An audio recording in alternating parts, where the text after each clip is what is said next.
Hey there. Welcome to our live AMA about product marketing in B2B SaaS. And today we'll focus on the role product marketing plays in pre-product market fit product. So today we're joined by John McKiernan, product marketing lead at Atlassian, and Ashley Cheng, head of growth and product marketing at Usersnap. Super happy to see you guys here. And maybe we can start with like longer introductions to you and the products that you're working on. So, John, since you're the external guest, let's start with you. Yeah, for sure. Thanks so much for having me on. And I'm excited to go through a few questions. So, as I said, my name is John. I'm Irish. So, this is a truly global meeting. I know we're all scattered around the world in different time zones, and I'm in Sydney, even though I'm Irish. I came over to Atlassian about 4 years ago by acquisition, and I've been working with Jira Product Discovery, which is one of our newest products out of Atlassian, for about 18 months. And prior to Atlassian, I was in a bunch of startups. So I'm sort of coming at this from two different angles, launching startups from scratch and doing it within an org. So it'd be interesting to dig into that a little bit.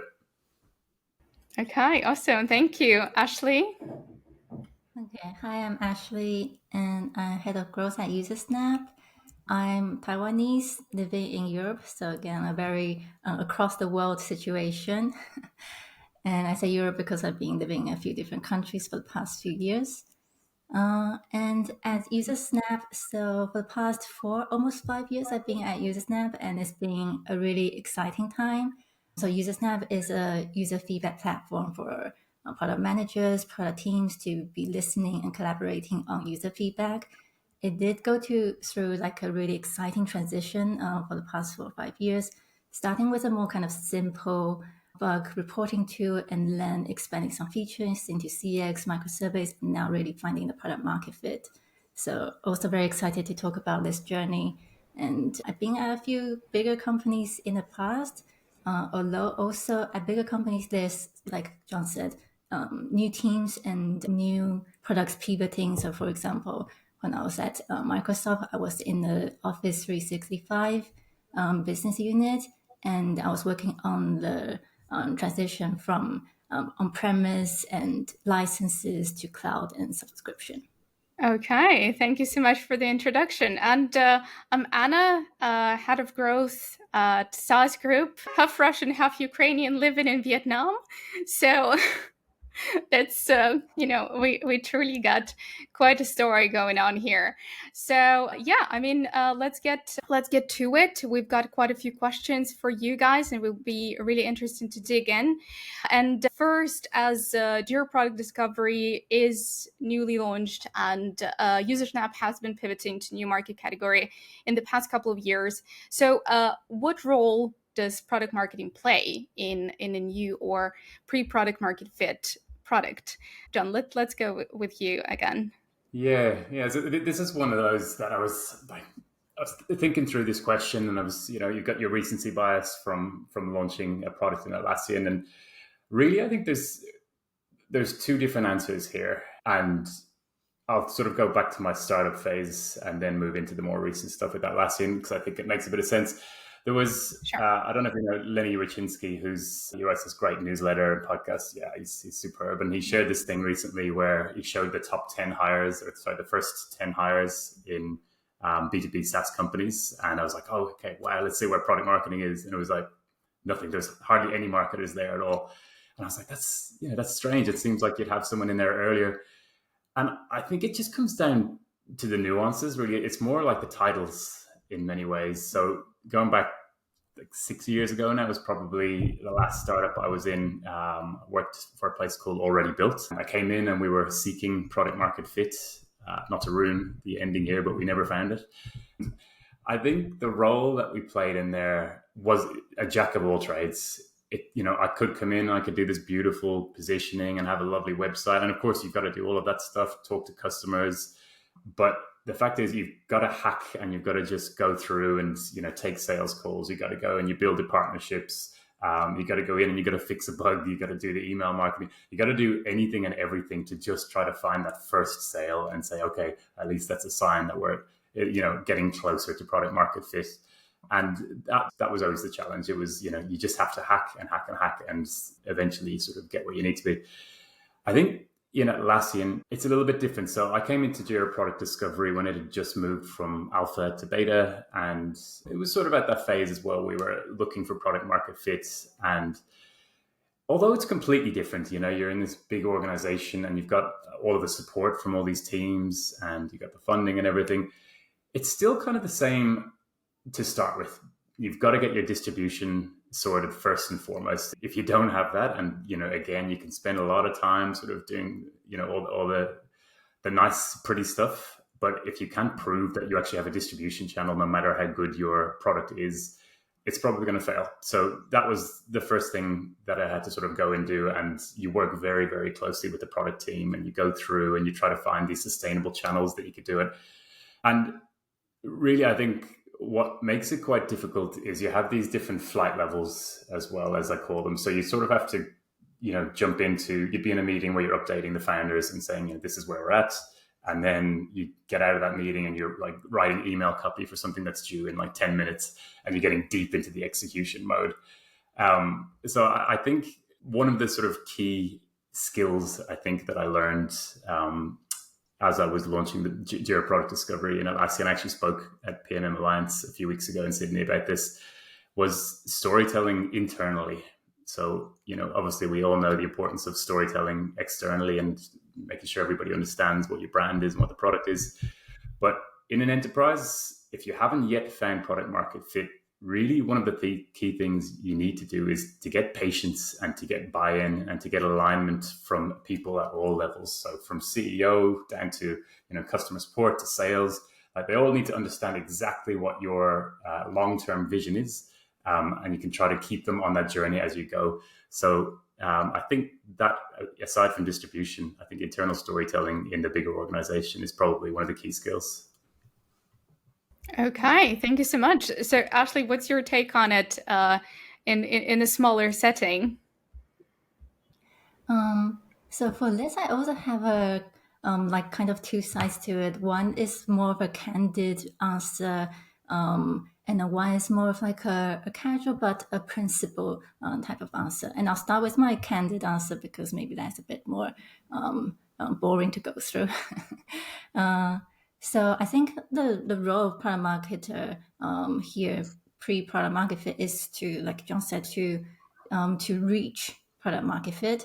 And I think the keyword over here is reach. That's why I kind of built almost like a framework, if you can say, around it. So the 5 steps around reaching product market fit and breaking down the word reach. So starting with the first letter R would be for research.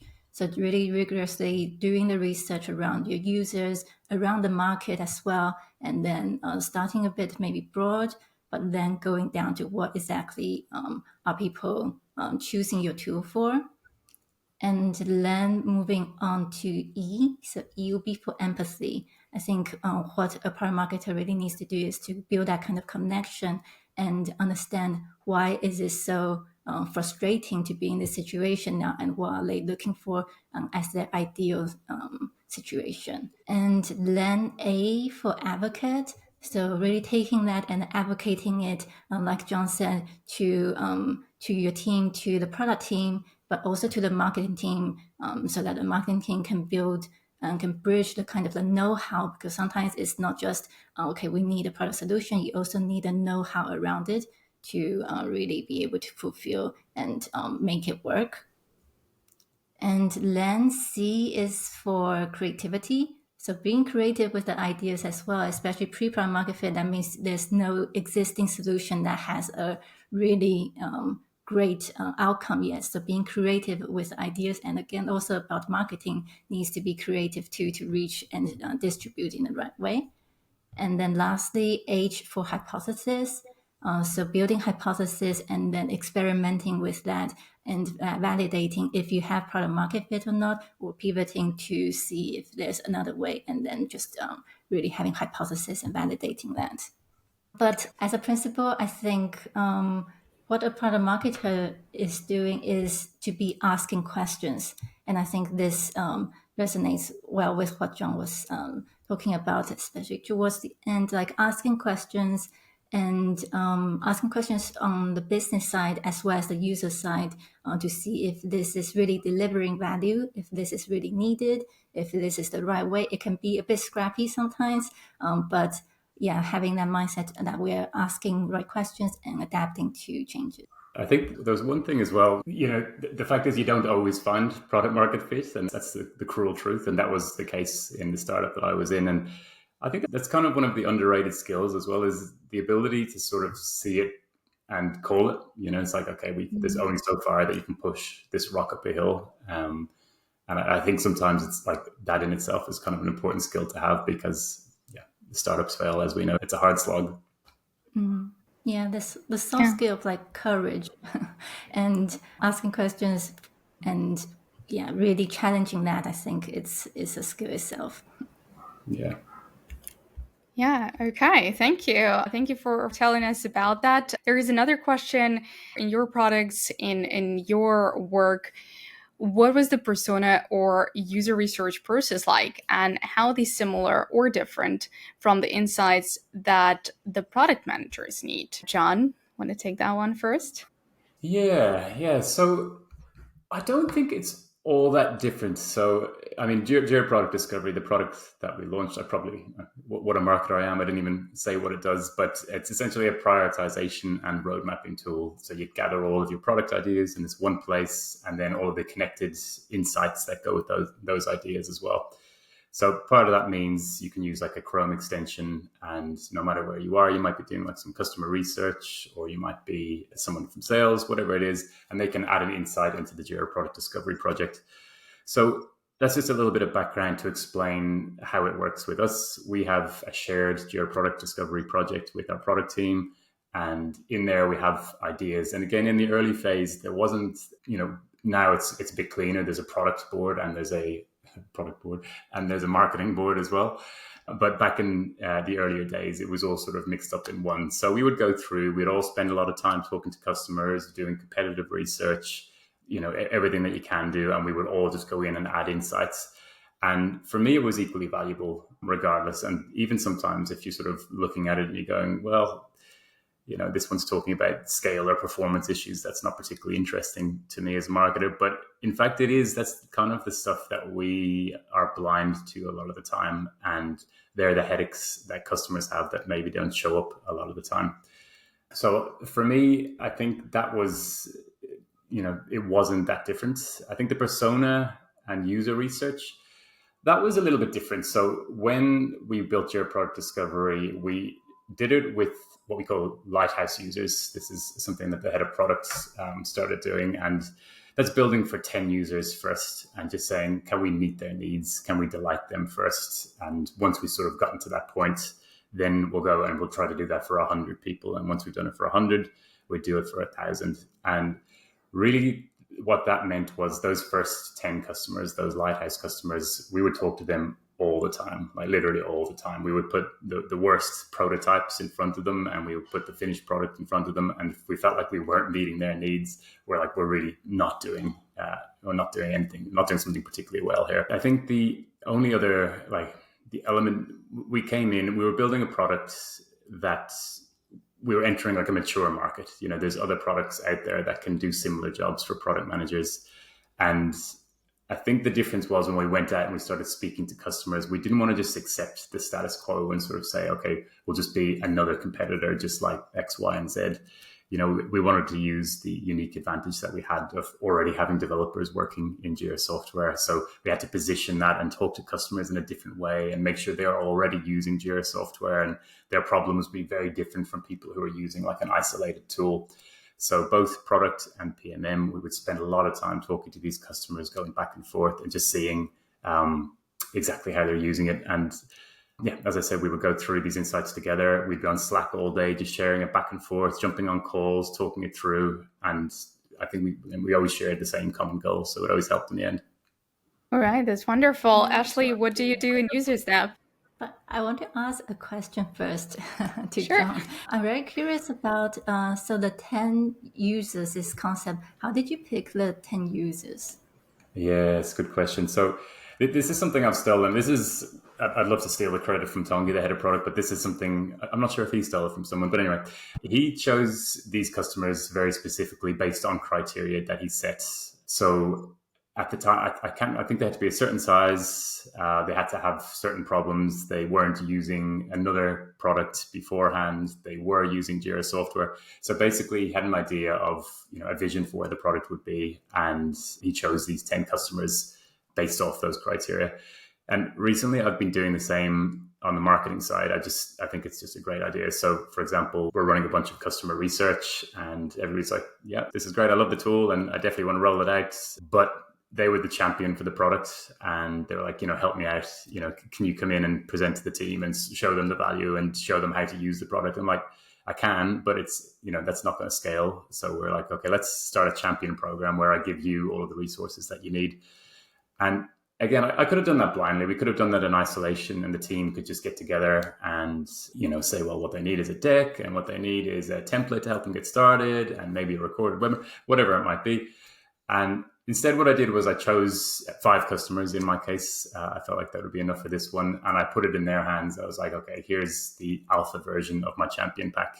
And what happened was they came back and they're like, this is awful. This makes me sick in my mouth. And I was like, okay, it's, nobody wants to hear that, but I'm delighted that I heard that with this, very skeletal champion pack. And they gave me really clear feedback that was consistent across all 5 about where they actually needed the help. And for me, it was the same thing. I chose like criteria that I wanted this to be across scale ups, anybody sort of going from size 50 to 500 customers, that it felt like they were the ones who were struggling for time to actually champion the product. So that they were my lighthouse customers. Okay. Yeah, thanks for that. Yeah, thank you. So, Ashley, do you want me to repeat the question? That would be great. Okay.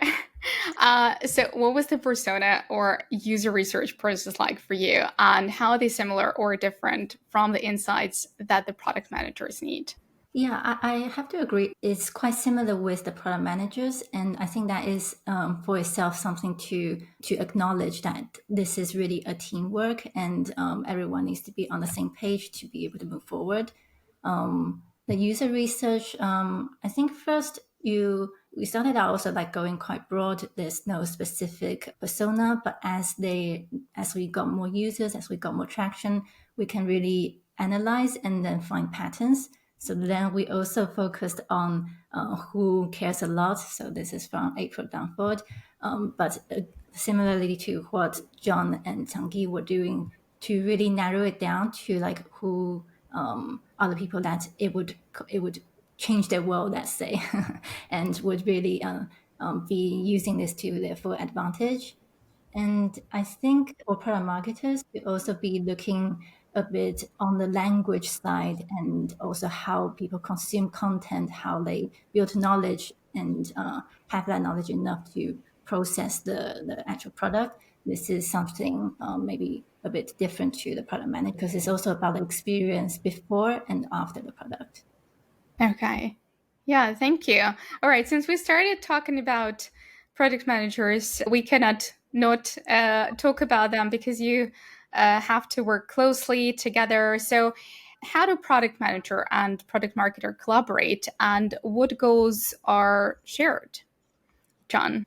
Yeah. I mean, this is the secret sauce. And I think if this goes wrong, a lot of things start going wrong. And I've seen good, I've seen bad. I think the answer also depends a little bit on the phase, where you're at. If it's in those early phases that we were talking about a little bit earlier on, about pre-product market fit, that's hard to say, or around that phase, it's quite like shoulder to shoulder, and the lines are a little bit blurrier between the two roles, which, funnily enough, actually, I'm sure many people would have seen Brian Chesky from Airbnb in the last 2 weeks. Again, Lenny's podcast, he was on there talking about how in Airbnb they actually combine the roles. So now PM and PMM are one beautiful bunch of acronyms. And I can very much see the point and see the value of doing that in those early phases, because at that stage, it is quite blurry. Like the head of product would be coming up with GTM ideas and, like strategy, and do we, work with, product schools or whatever it might be. And I'd be in the product, like hacking together cross-flow experiments with other growth teams and just sort of doing anything that you can. And I think in the later phases, then you have, once you've actually proven PMF and once you start growing, and if you're growing as fast as Jira Product Discovery is, which is a champagne problem, you really have to learn how to scale those functions out. You got to say, all right, it's no longer just a PM and a PMM. It's now two teams with several streams, and you got to sort of try to figure out how do you actually make that work? How do all of those streams come together and make sure it all ladders up to a common goal?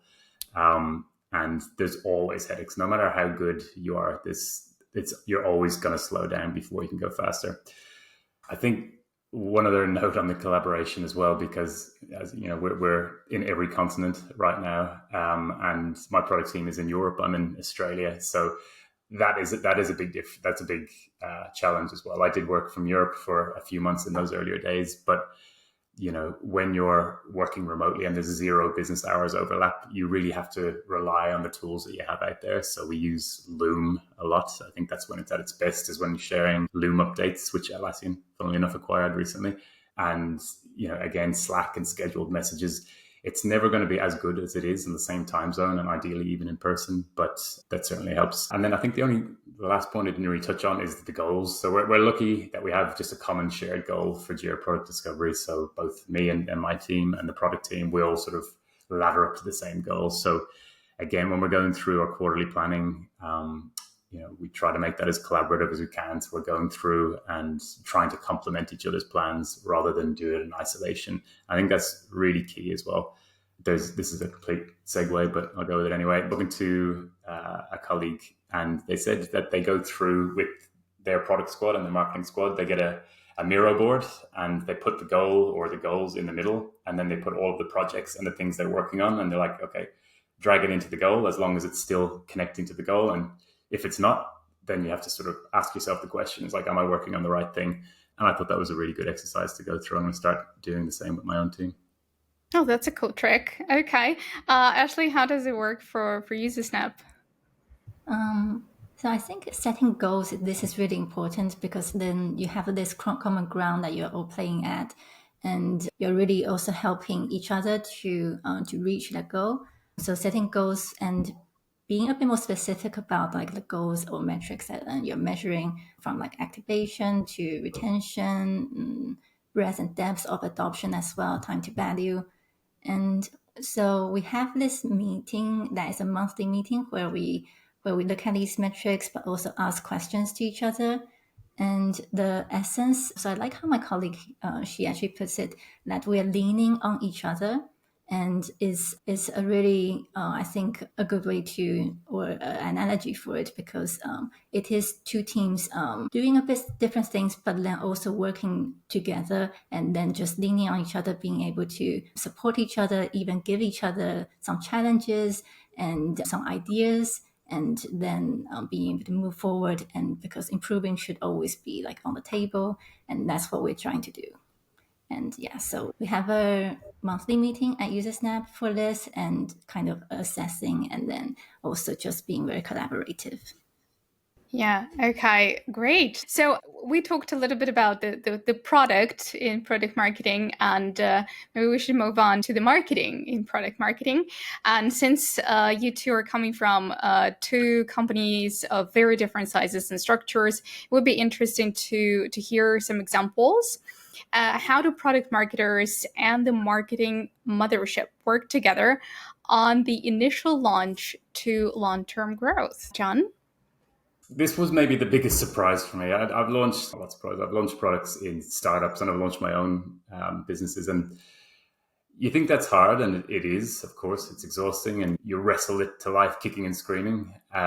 And I thought coming into a big org, I'd be like, okay, this is great. I've got all the support. As you said, the marketing mothership is there. You've got your customer lifecycle. You've got your creative team, your brand team, the paid teams, SEO teams. Awesome. But the reality is, a big company is set up to serve the existing products. And you can see it. I came into Atlassian via an acquisition, and it took, 8, 9, 10 months before it was really sort of flowing and forming.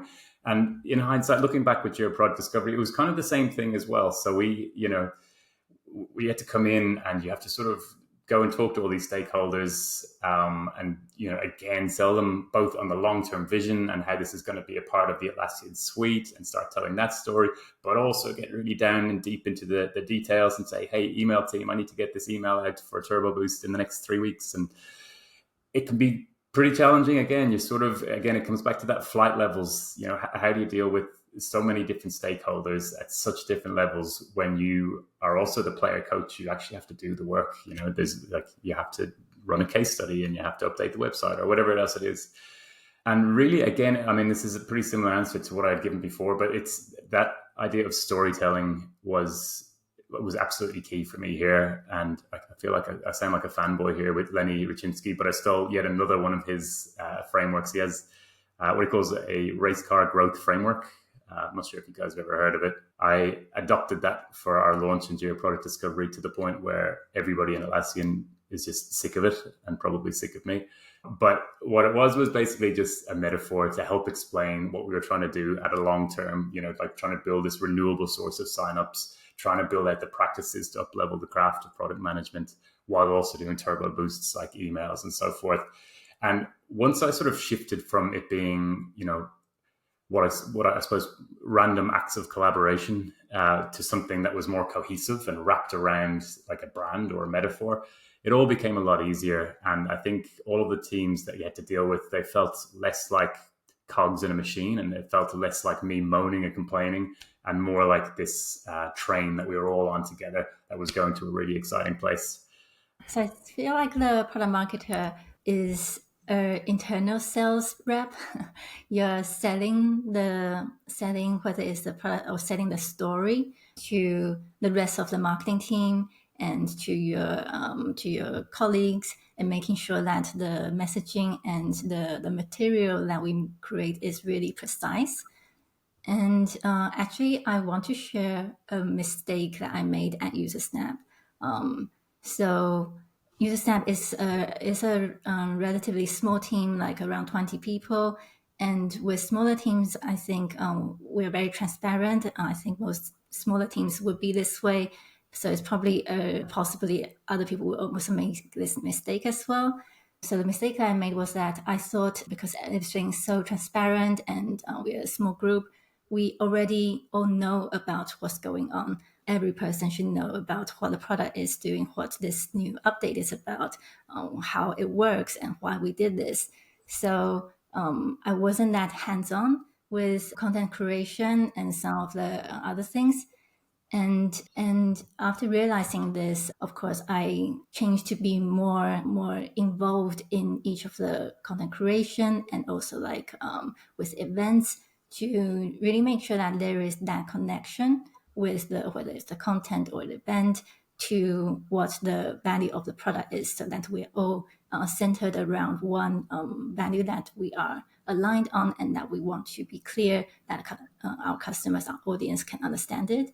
And I think this really helped to also increase the time to value for content, for even, I would say, like ads and demos even. So I think this is what in smaller setups, you also need to be doing this.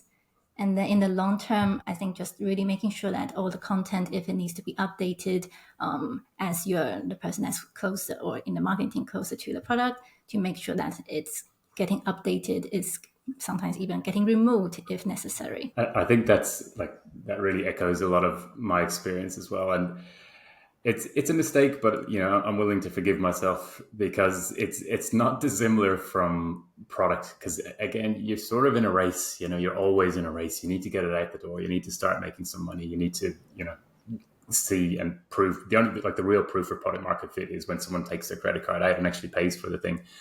And I think by the time we had launched Jira Product Discovery, essentially what I had was tech debt, like the marketing equivalent of tech debt.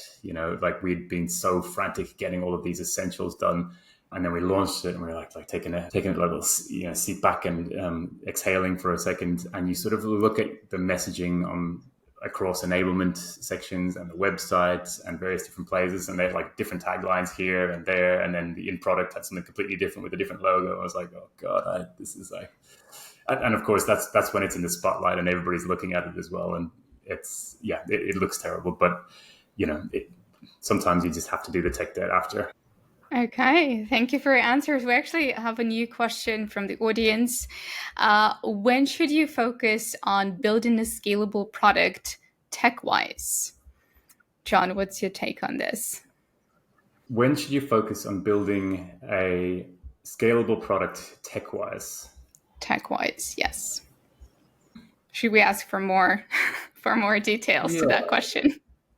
Yeah, I'm not sure how to answer Okay. that one. Actually, if you could give a bit more detail on that one, I can All jump right. at it. So back then, if you can add a little bit to that question, we would be super happy. And for now, we'll just ask the next one that we have here. What was your favorite part about the latest product launch you worked on? Oh, that's exciting.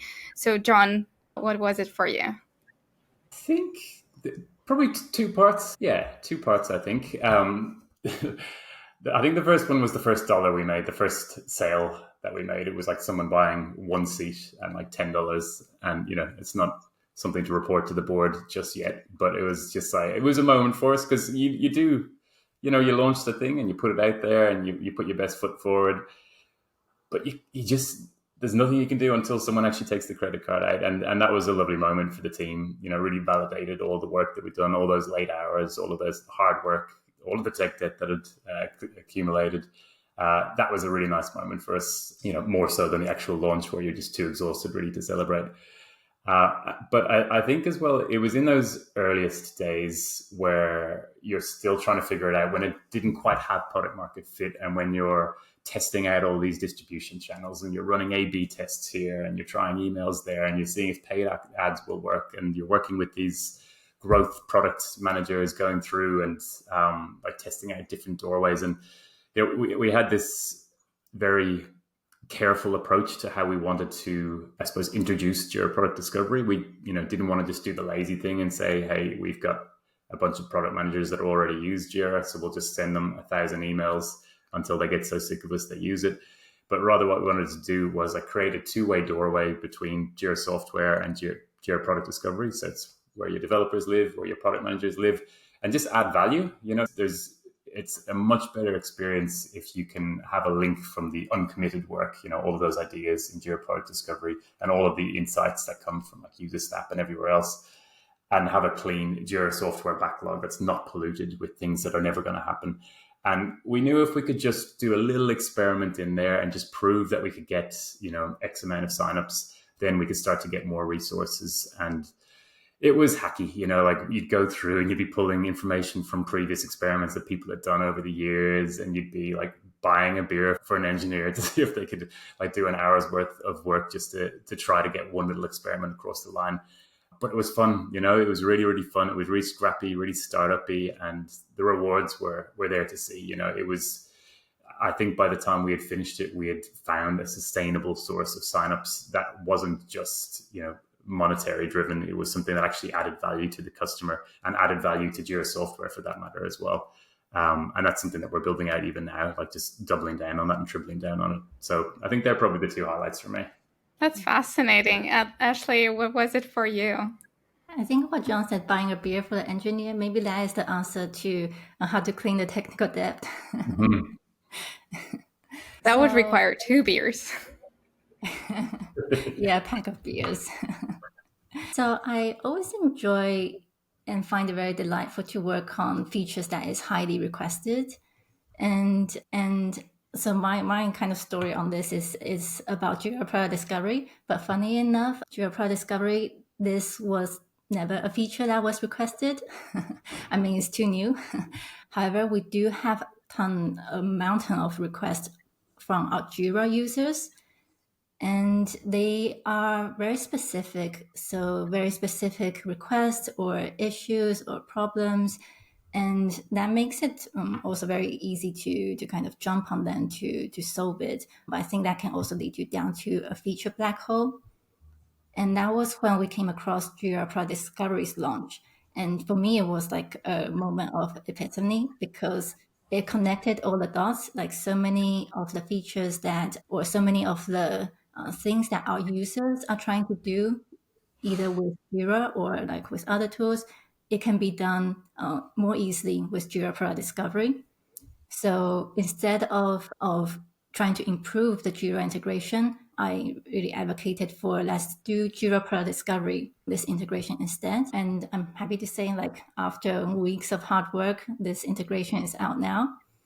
And yeah, just really enjoy also like really focusing on the core problem and then not fixated on the solution, so that when there is something new, something that you see that can be a new path, then you can jump on that. You can be creative with a solution.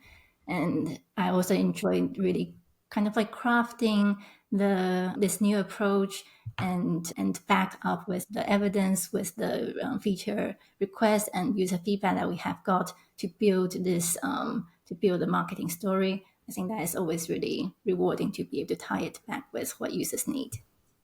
Cool. Thank you. Thanks for sharing that. All right. Well, I think we have time for a couple more questions. So most SaaS companies follow an agile and iterative approach, meaning after the product launch, there is still many improvements to be looking forward to.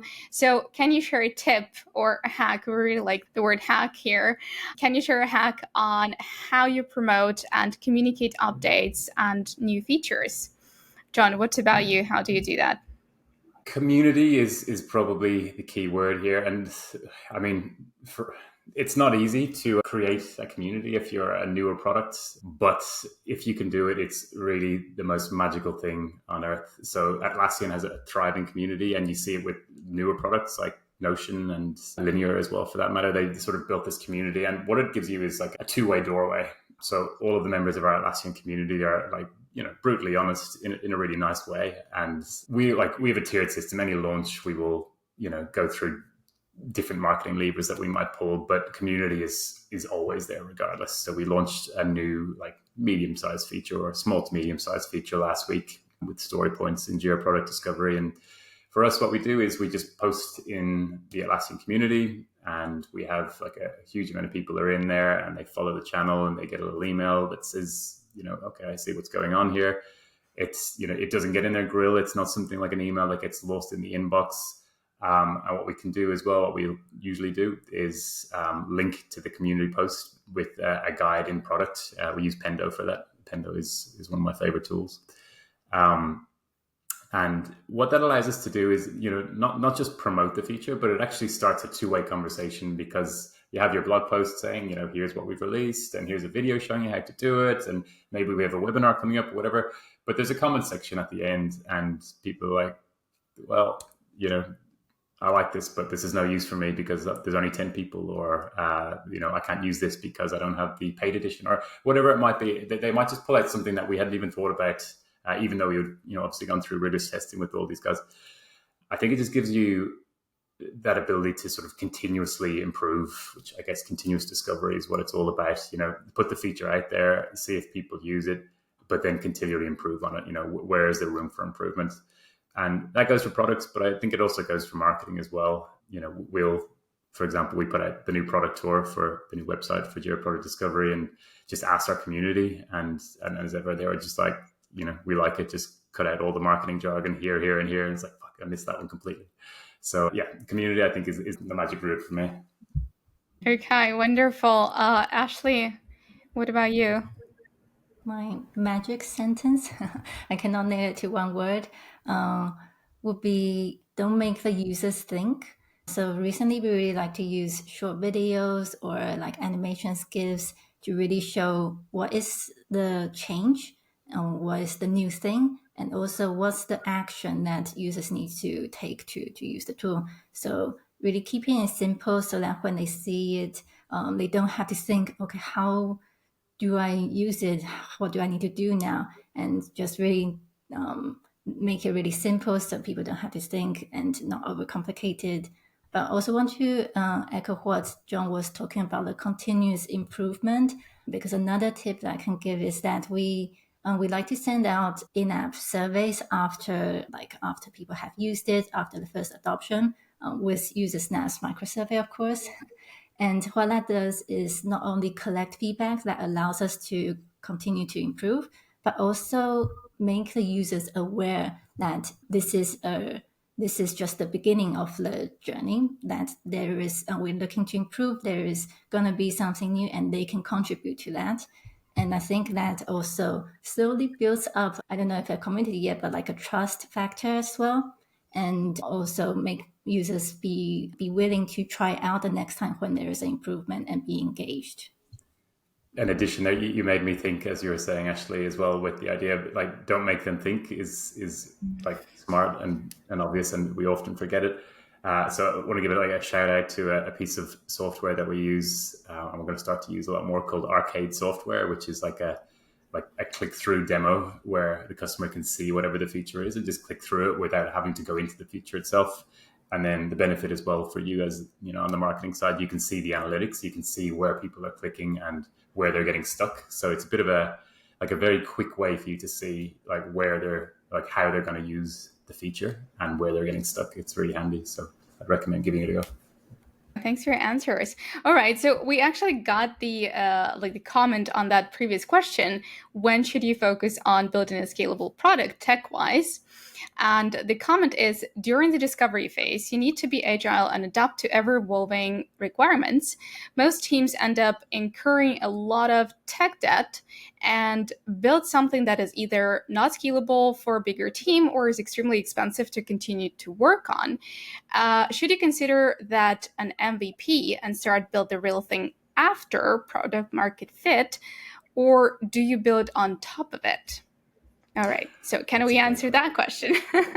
Well, yeah, yes and no, I suppose. I personally, I don't think I'm qualified to answer, but our head of product, Tongi, spoke at an event in Berlin last year, and it was essentially how we built Jira Product Discovery. It's on YouTube. I think it's called How We Built Jira Product Discovery.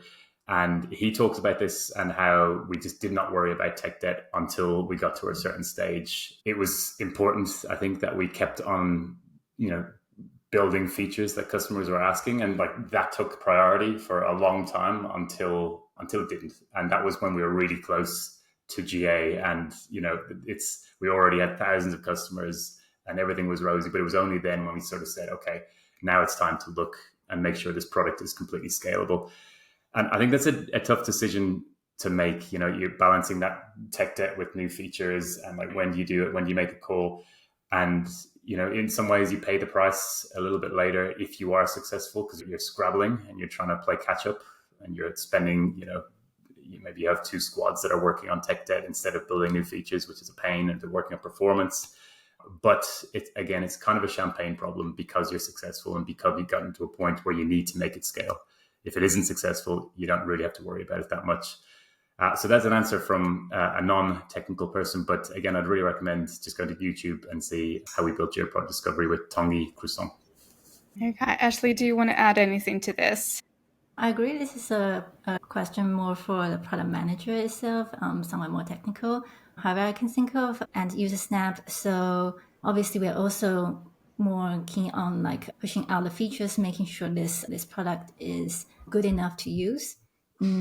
However, I think there is also, I don't know if this is correct to put it, but kind of a break that the product team can take while the marketing side is not talking about new features, but just talking about new use cases or different ways that you can use the product. So there's no pressure on releasing new things, but trying to educate the users in a different way. And then this is maybe like kind of a cool down period where the product team can catch up on the debt. We should make it an annual event, the cool off period for product managers, where we just, focus on a new persona or something, and they all go on holidays to Hawaii together. That'd be quite good. We can sponsor it. That's a great idea. All right, maybe we can squeeze one more in, because I guess this is something that a lot of product marketers would be interested in because of the all the hype with the AI. So as a product marketer, which AI tools do you use daily? Not do you use AI tools, but which do you use? Because let's accept it, we all do that. So John, what about you? Yes, AI. What a week! What a week! I feel like I'm addicted to the Bold and the Beautiful. Right. It's been the greatest drama. I just cannot wait for the Netflix version of all of this. I'm lost in my drum. I forgot. Yeah, yes. So, I mean, the first one, Atlassian AI. So we've launched our own AI a few months ago, and it's unbelievable how quickly the team turned it out and got this going. And I think Atlassian is one of those companies that's really like going to be at the forefront of this, because there's so much useful data in there, and there's so many tasks that people need to do. I mean, it's a work management tool, so the more AI can jump in and help, the better it is. ChatGPT is my best friend, literally, which is probably a bit sad, but there you go. I use it religiously for everything, like everything, grammar, ideas. If I'm asked to review work, I'll use a prompt like, act like you're a 12-year-old trying to decipher what this blog means and give it a score out of 10 or whatever it might mean. So they're the two biggies that I use every day. And the third one is a really simple that I use called, make sure I get the name right, Audio Pen. Yeah, Audio Pen.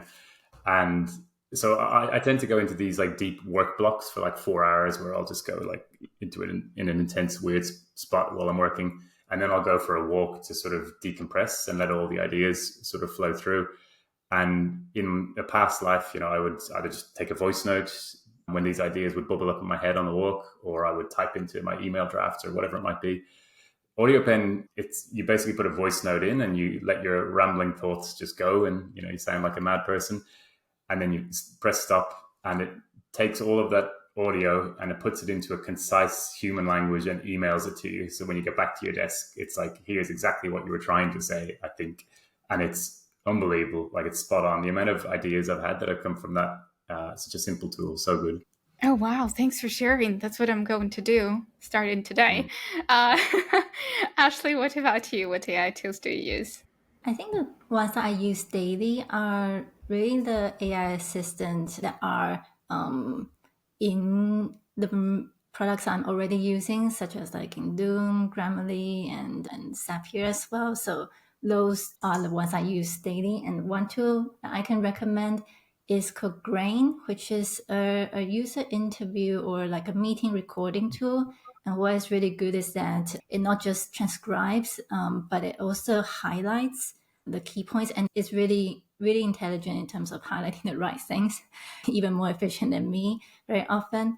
And yeah, especially like looking across just many interviews and finding the key points and summarizing that and make it also shareable, because at the end it needs to be something that you can take it with you in the long term. So Grain is one that I really love, and all kudos to all the other tools that are developing AI as well. All right. Thank you. Okay. I think we don't really have time for any other questions, but it's been great. I mean, thank you for all the insights. Thank you for sharing the hacks and what you've learned with building and working on product marketing for your particular products. The comments are great. I mean, everyone loved you guys. I did too. So thank you so much for coming here. And yeah, happy to do it again sometime. Thanks for having us. It was fun. Yeah, thank you, Anna. Sure. Thank you, John. Anytime, and take care.